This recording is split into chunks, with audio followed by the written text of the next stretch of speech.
안에 배달됩니다. 와우킥 N에서 만나요. NH투자증권 김영환 연구원과 함께하겠습니다. 연구원님 안녕하십니까? 안녕하세요. 지난번 12월 초에 출연을 하셔서 코스닥보다는 코스피에 집중하자. 코스피 안에서도 반도체, 코스피에 포진되어 있는 바이오에 주목하자라고 말씀해 주셨는데 그 흐름이 잘 맞아 떨어진 것 같습니다. 그런데 그때 출연하셔서 1월 중순 이후에는 고배당주에 주목을 해보자라고 말씀을 하셔서 저희가 또 1월 중순에 모셨거든요. 예. 그 의견 계속 동일하게 제시하시는지 아니면 지금 시장의 흐름을 보고 살짝 변경이 되셨는지 궁금합니다. 살짝 좀 바꿔야 될 것 같습니다. 그러니까 네. 물론 이제 고배당주에 대한 관심 자체도 뭐 2월 말 3월에 여전히 있겠지만 평균적으로 배당 수익률이 한국에서 고배당주 이러면 한 4, 5% 정도 내지는 좀 높으면 7, 8% 정도 되는데 지금 연초 이후에 주가 지수의 상승률이 10%가 넘어가는 상황이잖아요.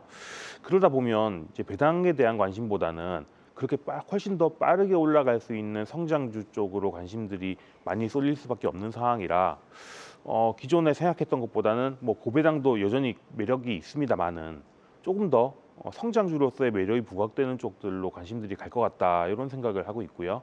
그때 말씀드렸던 반도체 여전히 유효하고 바이오는 약간 세론이 나온 것 같아서 조금 지난 다음에 다시 볼 필요가 있을 것 같고요. 지금 이번 CES에서 자동차주가 상당히 좀 부각이 되는 모습이었고 현대차요? 나중에 좀 그 얘기도 드리겠습니다만은 네. 그리고 또 정세 불안이 상당히 미국발 뉴스에서 글로벌 정세 불안이 좀 나오는 것 같은데 그리고 뭐 트럼프가 방위 증액 이런 얘기도 하고 있고요.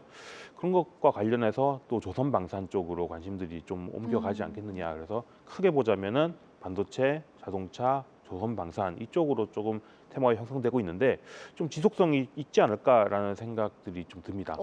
네, 전차 군단과 조선과 방산으로 쏠려 있는 에너지가 쉽사리 흩어지진 않을 것 같다. 당분간은 이 에너지 응축이 좀 계속될 것 같다라고 말씀을 해주셨는데 그럼 현대차 그룹주에 조금 더 포커스를 맞춰보도록 하겠습니다. 보스턴 다이내믹스 지분 가치가 인정받으면서 현대차 주가가 오늘 주당 40만 원 돌파, 시총 80조 원까지 찍고 올라갔거든요. 와, 지금 현대차에 납품하는 부품 기업들이라든지 여타 다른 로봇 기업들의 순환매도 너무 발빠르게 이루어지고 있어요. 그렇다면 연구원님은 이 현대차 주가의 리레이팅 어느 정도 수준까지 산정돼야지 알맞다고 생각하세요? 뭐 여기서 2배를 가도 이상하지 않죠. 지금 자리에서도요? 예.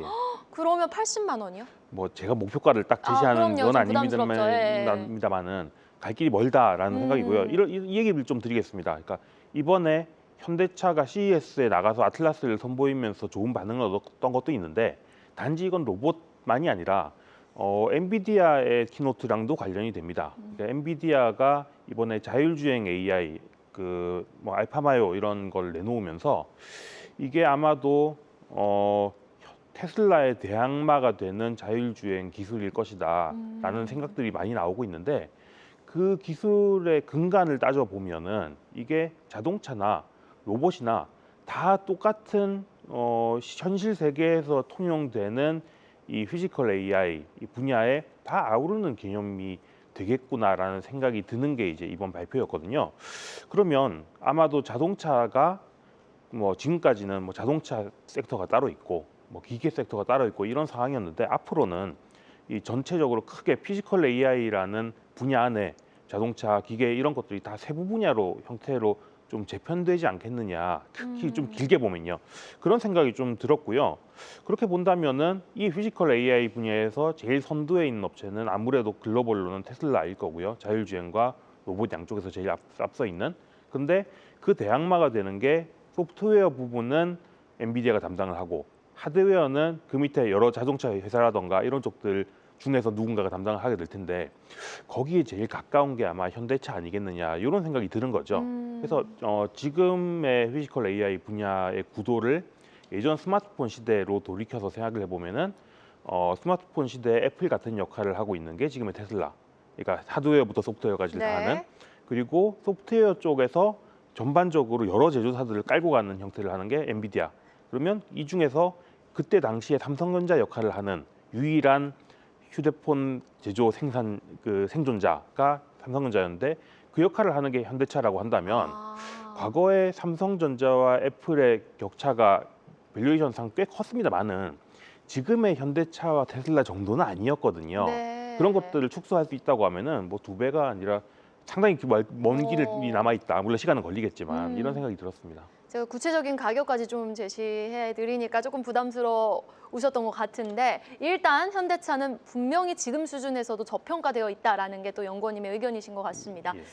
현대차 지금 엔비디아에서 지금 박민우 자율주행 소프트웨어 연구 상용화 총괄 본부장이 또 현대차 관련된 첨단 차 플랫폼 사장으로 내정됐다라는 뉴스가 나온 만큼 정말 이제 현대차가 로봇 기업으로 자율주행 기업으로 본격적인 탈바꿈을 하는 것 같아서 주가의 추가적인 상승 여력 기대해 보도록 하겠습니다. 그리고 환율 이야기로 넘어가 보죠.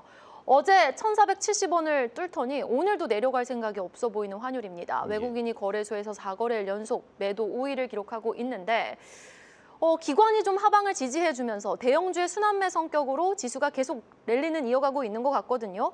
향후 환율 관련해서는 어떻게 예상하시는지 궁금하고 외국인까지 컴백을 하면 지수 상승 동력이 조금 더 슈팅이 나올까요? 환율은 제 생각에는 잘 안 내려갈 것 같다. 이번만 봐도 사실은 그렇잖아요. 1,400원대 후반 정도에 버티고 있다가 정부 개입을 하니까 한 차례 밀렸지만 그게 오랫동안 지속성을 못 가지고 도로 올라가는 모습들을 보이고 있다는 얘기는 결국 지금 딱 환율 레벨이 1,400원 후반인 게 상당히 원화가 조금 낮게 평가되고 있는 것처럼 보이지만 다들 그런 생각을 하는 이유는 결국 중장기적으로 내년 내후년까지 가다 보면 점점 뭐 미국 성장률이 한국 성장률보다 높을 것이고 그러면 점점 갈수록 환율이란 건 올라갈 수밖에 없어 보이는데 그 상황에서 단기적으로 하락 베팅을 얼마나 할 수 있느냐 그게 쉽지 않기 때문에 다들 1,400원대 후반에서 잘 그 이하에서 달러를 팔고 원화를 사고 싶은 생각들을 잘 안 하는 거죠. 그렇다고 하면은 지금 정도 환율 레벨, 그러니까 1,400 후반 정도에서 딱 붙어서 한참을 그냥 기다리는 이런 형태로 진행되지 않을까라는 생각이 들어서 외국인들이 환차익을 노리고 들어오기는 기대하기는 쉽지는 않을 것 같고요.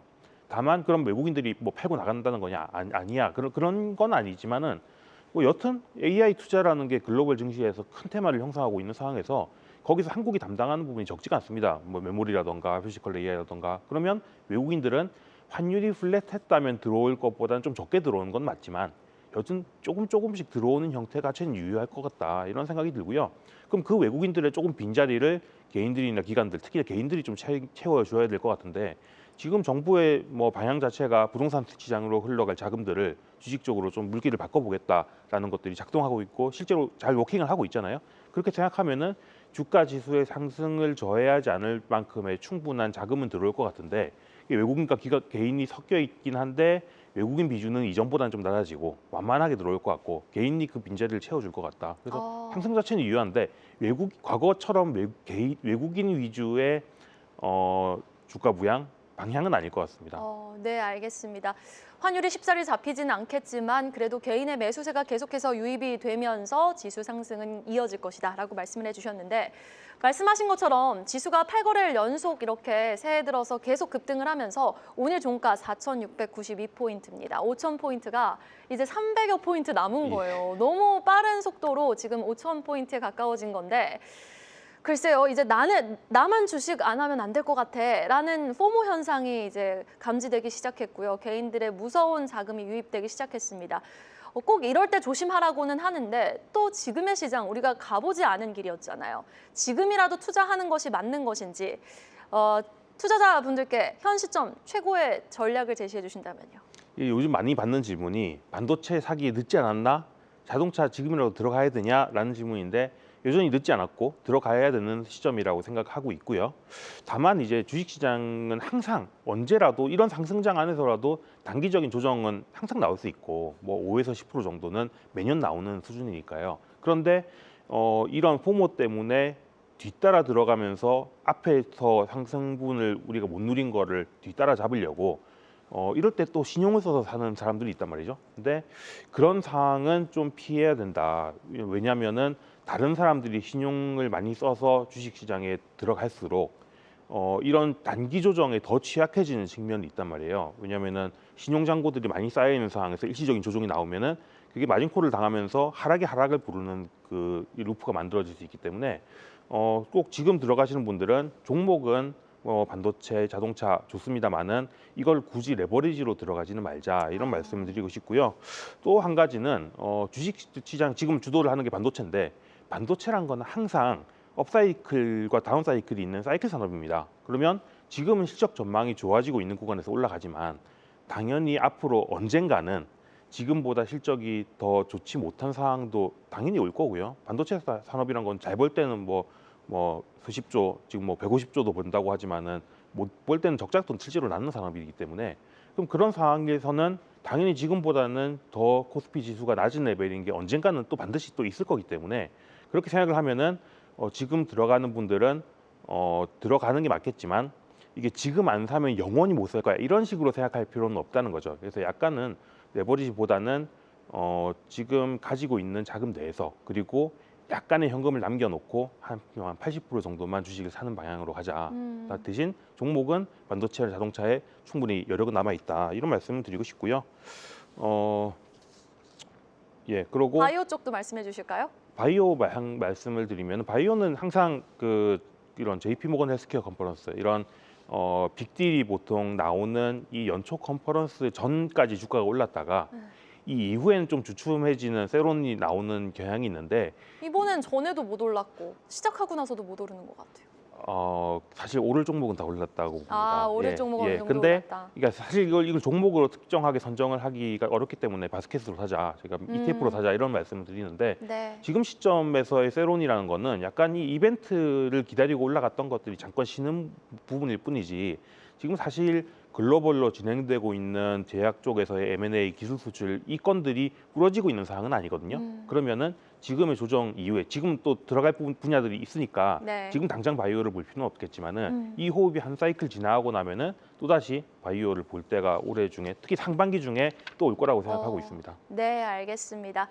일단 지금 반도체와 자동차에 용기를 내도 된다. 하지만 위험을 감내하는 용기는 다소 좀 조심할 필요는 있다라는 말씀으로 좀 정리해 보도록 하겠습니다. 계속해서 2월에도 한번 모셔봐서 투자 전략 한번 재정비해 보도록 하죠. 여기까지 들어볼게요. 지금까지 NH투자증권 김영환 연구원이었습니다. 말씀 고맙습니다. 감사합니다. 계속해서 다양한 경제 이슈를 알고 싶다면 구독과 좋아요, 알림 설정 부탁드립니다.